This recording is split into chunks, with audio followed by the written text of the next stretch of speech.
So what I want to do, because I want to make sure that Nick has plenty of time to go through his presentation. For those of you on, I'll do a quick intro again of Nick. So Nick served as an intelligence officer in the US Army for 8 years, where he led teams to solve problems on topics ranging from terrorism, narcotics trafficking, and Ebola. He later attended Emory University, where he earned an MBA to focus on a career in marketing. He started his marketing career at Procter & Gamble, and now works at Lindt in Springley, USA, as an associate brand manager on excellence. So love the background, Nick. Maybe we'll have some more questions about that after your presentation. But with that, I think we should go ahead and jump in, and I'm sure we'll have time at the end for some Q&A. All right. Thank you, Candace. First of all, can everybody hear me? Yes. Perfect. All right. So nice to meet everybody, and thanks for coming to my session today. Nick Gezzar, I'm an associate brand manager at Lindt & Sprüngli, USA, the #1 premium chocolate company in America. I'm not a full-time researcher, so this session isn't really going to be about whiz-bang methodologies to really find the truth at the heart of consumer behaviors. I'm an ABM at a company that delegates research down to its brand teams. So what I'm going to do in this session is talk about how a brand team at a mid-sized food company plans, researches, and shares insights in a do-it-yourself kind of austere environment. We, of course, use third parties to help actually execute our research. So for any full-time insiders listening in today, kind of think of this as it's like a consumer interview panel with N = 1. So I'll give a quick bit of background about my professional life before this and how it informs my approach towards marketing. After I got my bachelor's degree at UCF, go Knights, I commissioned in the US Army, where I spent the last 5 years of my service as an intelligence officer. So your job as an intelligence officer is to support senior leader decision-making by collecting, analyzing, and disseminating information rapidly and accurately. It's pretty simple, right? But it's a very fast-paced environment with a lot of competitive activity and more data than you'll ever have time to actually get through. And in a lot of circumstances, there are adversaries making sure they hide their sensitive information as well as they can to protect themselves and just make your job harder. Literally, that's why they're doing that. So every piece of information that you receive as an intelligence officer needs to be assessed for its validity and reliability. You know, if you get an anonymous tip, it can be downright dangerous to act off of that single piece of intelligence alone. It could literally be a trap. If you're working to answer questions for your commander to guide his courses of action, the gold standard is that multiple sources of reliable information that all agree with each other. So, for example, if you're building a case to take action, if you have aerial imagery, radio intercepts, tips from human sources, and they're all in agreement telling the same story, then you can confidently tell your commander your assessment and the actions that it indicates. Oh, how do I go to the next slide? Learn Zoom. All right, but that part of my life is well behind me right now. I left the military in 2016 to pursue a career in business. I got an MBA at Emory University, where I took some courses on marketing and consumer research. Because going into it, my idea was I wanted to go be a brand manager. I wanted to work with consumer-facing products to really touch as many American lives as possible in a positive way. After, there we go, I graduated. I got my first job in brand management at Procter & Gamble, where I worked on the Febreze brand in Cincinnati.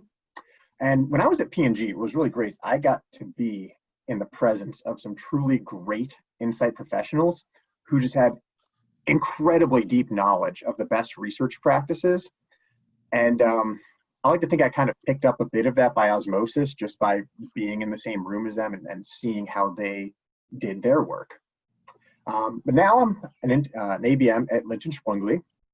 We have some really great brand leaders here, but research is largely delegated down to us as ABMs to plan, resource, and analyze. I think somebody's hot micing with the phone. Hello. Oh, can I ask you to go on mute, please, sir? Thank you. Where was I? So I'm going to talk now about how we do exactly those things. I'm going to do my best to be as specific as possible. I might have to be vague on some things just to protect my employers and former employers' proprietary knowledge and practices. So when we're talking about consumer research in this context, as a small, scrappy brand team, where do we start? Really comes down to the old business school mantra of structuring the problem. If you ask bad questions, you're going to get bad answers. Before we can do anything else, we really need to determine what question we're trying to answer. And at this point, what I do is I kind of segregate our two types of business questions as exploratory and hypothesis testing. Exploratory is really what we do when we're early on. If we're looking at a new market, maybe there's been some leadership changes, so you want to give a general overview, and they're familiarizing themselves with the category. I also like to think of just the normal information consumption that I do on a daily basis. It really is part of that exploratory work. It can be reading the newspaper, industry or trade periodicals, and recurring surveys. I'm actually going to give one quick plug. AYTM has been doing a great recurring survey since March related to COVID-19. Initially, it was every week, and they switched to every other week, but it gave some great insights into how consumers in America were viewing the pandemic and how it was affecting their consumption behaviors. I do consider that to be exploratory research, and thanks for sending it out, guys. But the bulk of today's talk is going to be about hypothesis testing. So depending on the scope of the project, we can have one hypothesis or just astronomical amount of them. What's important is to ensure that A, they're falsifiable and testable hypotheses, and that they are appropriately prioritized, especially if your learning plan involves multiple questions. You have to figure out which ones are critical to finding out the project's viable and what the financial return could be for them. So now, as we're going through a hypothetical example, we have got a list of well-structured, prioritized hypotheses. The next step is to ask, what would a good answer look like? I'm just throwing out a really generic hypothesis up here. If we update our display with tagline B, it will drive a higher purchase intent than our current display in the drug channel. Okay, we can prove that true or false. A good answer that we would want to satisfy this information requirement would be that tagline B had a weighted top two box PI of 68% stat sig improvement over current display, 95% confidence. That would be good. The research will give us the real answer, but you just have to think through hypothetically, what are the information requirements to satisfy you? I lost my place in my notes. So yeah, apologies, it's not exactly world or life-changing research here, not gonna change the market, but this is really the kind of hypothesis that a marketer in a brand function's probably gonna test on any given Tuesday. This is very much a slice of life kind of hypothesis testing. So now we know what our hypothesis is and what a good example answer would be. Now we have to figure out how we get to that answer. Now, there's a whole gigantic toolbox of ways to find information from consumers, especially nowadays with so many online resources and vendors. But these are really the, next slide, some of the go-to methods that we would think of immediately as marketers in a CPG environment. You can do shelf testing. You can do live in market tests, one-on-one deep consumer interviews, focus groups, or online surveys. It's a very modern picture of the online surveys, by the way. But now that we've identified, what some good courses of action could be, good tools to use would be, we have to start thinking about our resource constraints and data fidelity. Time and money are the most important resources. I think that's true in pretty much any business context. So those are typically our first constraints. So in terms of money and time, let's assume for this walkthrough example that we've determined our budget. Now we have to assess these tools against both our budget and the level of fidelity we need for our data.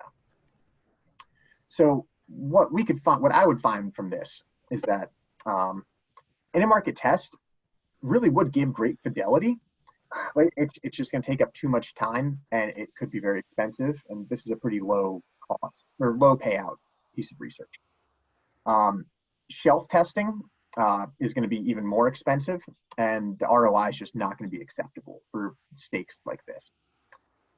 Focus groups are great, and it's wonderful to talk to consumers, especially in an exploratory sense when you're really trying to get clarity on what your problem is.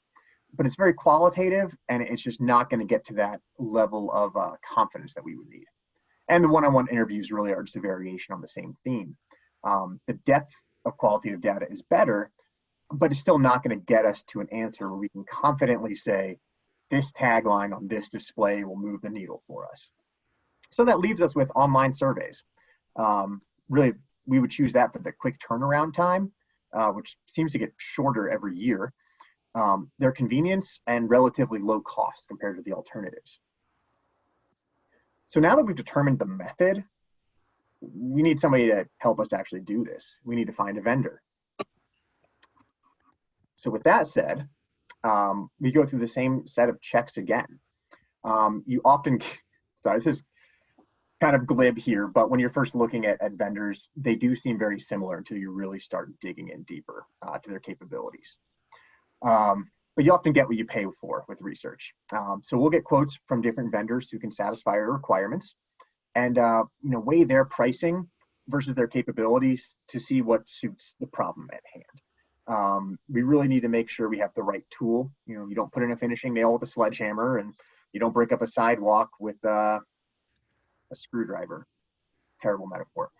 But luckily, most vendors these days also have scalable sample sizes, so you can really dial it in to make sure that you're getting the right ratio of cost to benefit on this. On a personal note, the one thing I always scrutinize with any vendor for survey or any reach out to consumers is their sample. I really need to be confident that they have valid methods for recruiting and refreshing their sample, and that they're representative of the population at large.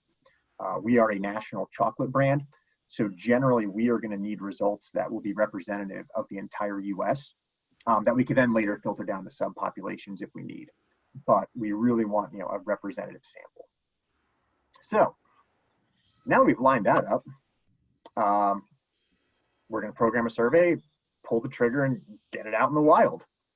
So, hooray, we just walked through how we plan and resource the information collection. What do we do with it afterwards? So it's really easy. Generally, you just make a bar chart and you look at the biggest bar, and that's the rightest bar. There we go. Problem solved, right, guys?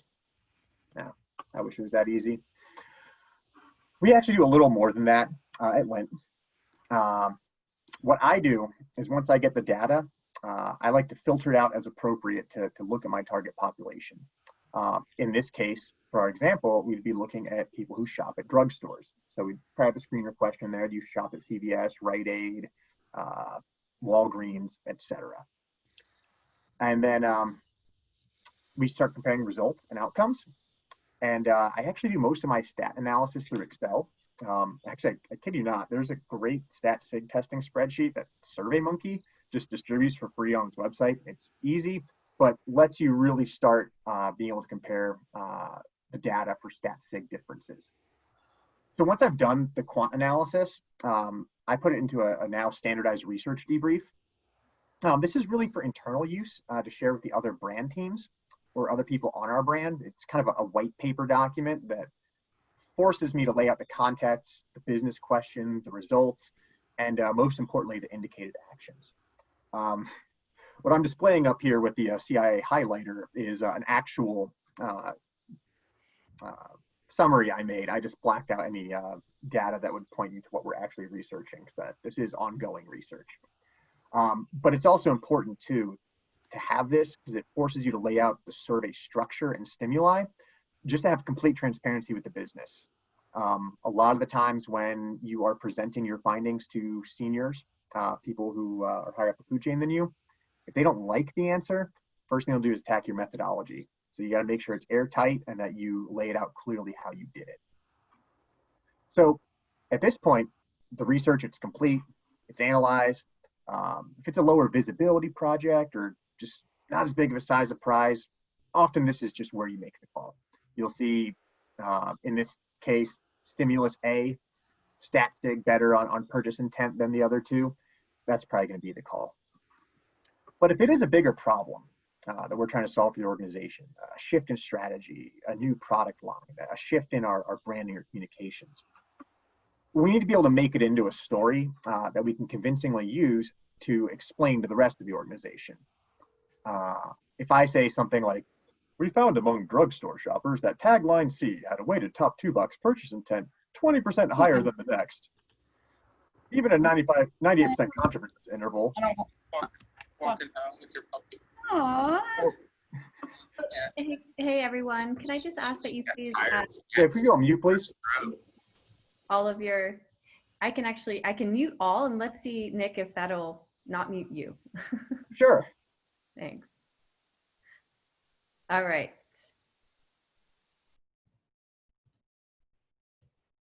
Nope. I had to unmute you. There we go. You're back. All right, there we go. Oh man, so where was I? So you can explain it all in just really cold stat language, which I'm sure everybody here appreciates. You'd be like, man, 98% confidence interval, that's great. If you say that to a room full of senior management, they'll probably just hand me a box to start picking up my desk. So what you really need to be able to do is tell a story with your data and make it clear why these things are happening. Some of the prior presentations today, you talked about how it's easier to find the what than the why. So one technique we employ is we always make sure to ask for open-ended verbatims at the end, or for any topics we are particularly interested in, getting to the why of it. Because you really need to be able to tell the story of what you found without putting people to sleep. Now, if things are being done right or well, what's perfect is if you have prior research you've done that supports the current research, now you're starting to get airtight. It's just like I talked about at the beginning with military intelligence, multi-source intelligence is always going to be the most reliable. So often what we'll do is we'll have survey data, or we'll do an in-depth analysis of panel data, but you can support it with either in-market data or old consumer interviews we've done, just to show that constant thread throughout the business to prove that we're not just trend chasing or letting an outlier guide us down possibly a dramatically weird path that won't be good for our business. So since I think I do have in the audience a lot of researchers who have done great, well, because I've worked with you personally, but you do great and amazing work for brands. One thing that I always feel bad about is that our research partners don't always get to see the outcomes of the research. So I was going to share a couple things just in my time in marketing. The consumer research I've commissioned or led has resulted in a number of great outcomes. It has given us the green light on whole new product lines with millions of dollars of investment. New flavor innovation that overcame some biases from senior management. Number three, I'm also going to let you know these are not ranked in priority of importance, but just of the clip art I could arrange. Fundamentals of the consumer behaviors within our segment. And it's just really reframed the way we think about how consumers interact with our brand. Number four, since we used it as a example, display designs, whether that be a simple tweak of language or the overall theme and message, good research has guided us towards the right answer on that. And then television scripts. Yes, it might just be an ad for a consumer product, but when you're involved in the creation of it, there's a serious swelling of pride you feel when you see that finally come on to television. And with the good research to back it, doubt and hesitation behind these decisions was minimized and led to success in market. So really that concludes my presentation. I will remind you, this is not necessarily a model of what is best practices, but this is just simply how one brand team in the food industry, acting as their own insights team, is doing business. And hopefully it gives any researchers here some clarity on how and why we make our decisions and how we can better work together. So thanks for your time. And if anybody has any questions, happy to make this a conversation if Candace can unmute everybody.